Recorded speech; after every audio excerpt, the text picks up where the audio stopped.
Hey y'all, come look at this.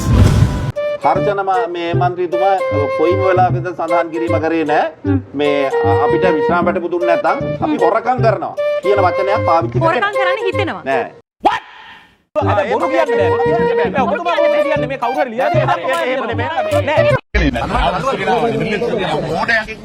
නෑ ඔක ලියලා දුන්න එක වැරදි එක්කෙනා වැරදියට ලියලා දීලා තියෙනවා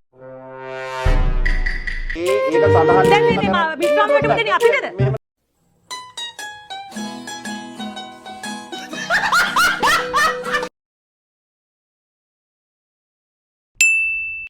Let's go. පාර්ලිමේන්තුවක් තියෙනවා മന്ത്രിවරු ඉන්නවා 74 පෙර පාර්ලිමේන්තුවක් තියෙනවා മന്ത്രിවරු ඉන්නවා.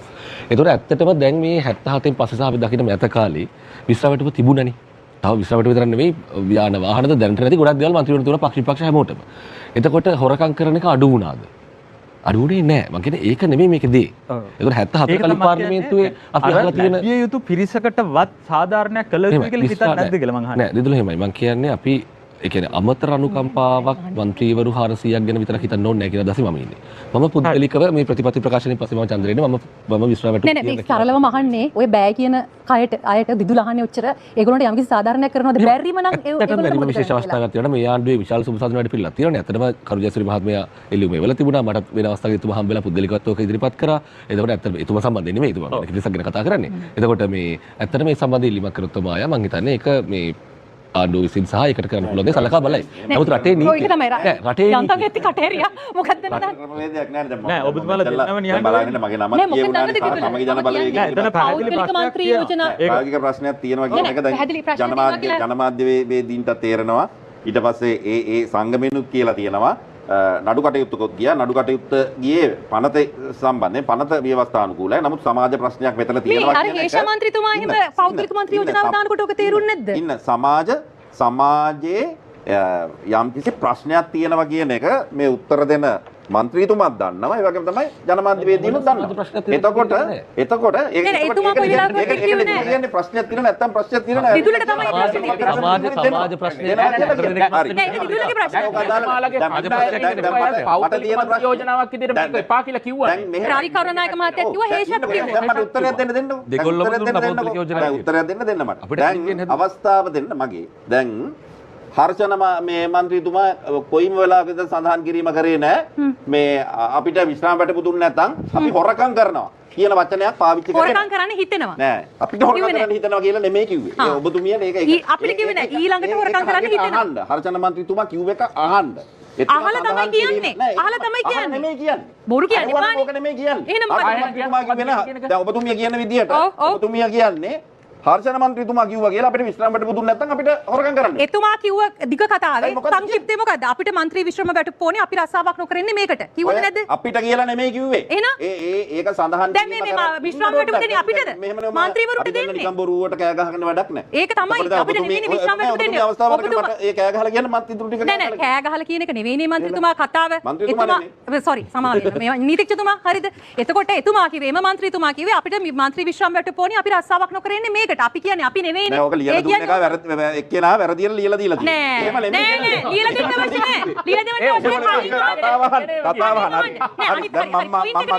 මගේ මතය ඉදිරිපත් කරන්න. ඔබතුමීට ඔය බලාගෙන කියවන එක ලියලා දුන්නු කෙනා බලාගෙන කියවන්නේ කොහොමද මෙතන වොයිස් කට් ප්ලේ කරන්න දෙන්නේ? ලියලා දුන්නු කෙනා වැරදියට ලියලා තියෙනවා. අනේ මේ බොරු කතා කියන්නේ පා ලියලා දීලා ඒව කියවන්නේ නෑ මෙතන අපි පිස්සුදොඩ එතකොට රාජ මහත්මයා ඉල්ලාස් කරගන්නේ කතාව. නෑ නෑ කවුරුත් ලියලා දීපුවා අපි බලන් කියවනවා කියන ඔබතුමා කොහොමද බලාගෙන ඔබතුමා පොඩ්ඩක් ඉන්න කොමාය පොඩ්ඩක් නෑ ඒක රාජිත මහත්මයා ඔබතුමා නෝට් කරගන්න පොඩ්ඩක් මනෝජ් නෑ පොඩ්ඩක් ඒක තමයි ඉතින් ඔබ නෑ පොඩ්ඩක් මනෝජ් නිශ්ශබ්ද වෙන මනෝජ් නෑ නෑ නෑ පොඩ්ඩක් රාජිත මහත්මයා නෑ ඔබතුමා කොහමද පොඩ්ඩක් ඉන්නකො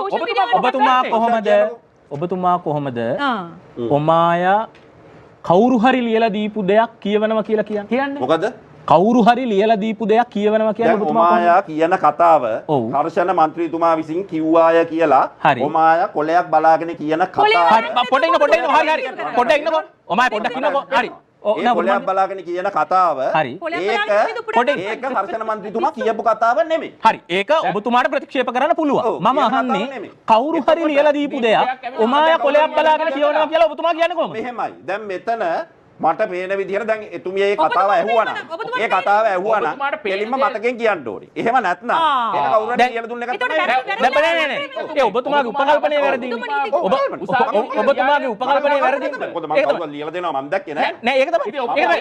දැන් ඒක තමයි. එහෙම උපකල්පනය කරලා ඔබතුමා එහෙම උපකල්පනය කරලා නෑ ඔබතුමාට ඕන දෙයක් උපකල්පනය කරලා කියා ගන්න පුළුවන්. හැබැයි බොරු කියන්න බෑ. නෑ ඔබතුමා කොහොමද කියන්නේ මේ කවුරු හරි ලියලා දෙනවා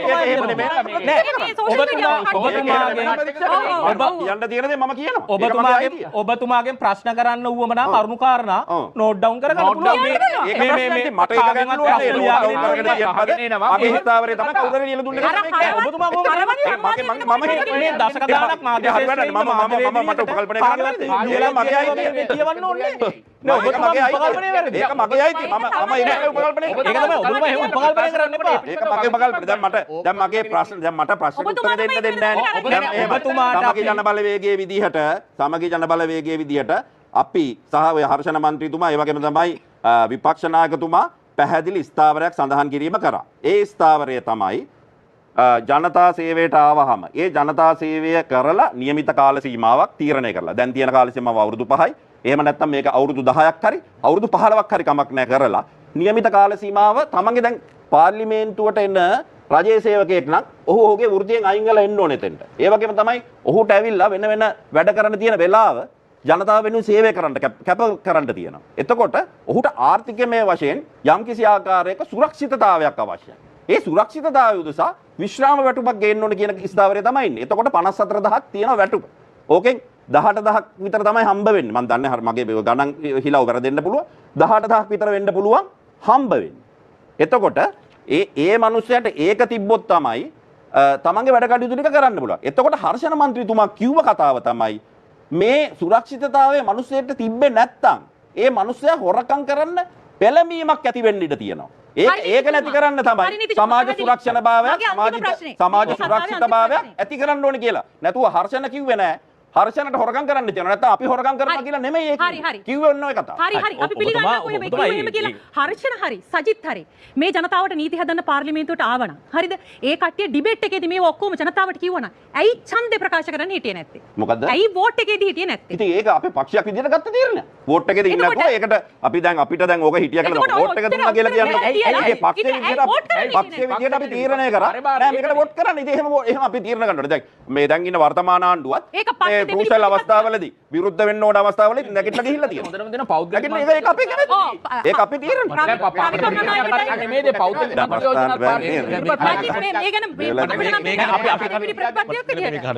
මෙතුම කතාර ඉන්නේ හින්දා මෙතුමගෙන් ගන්න.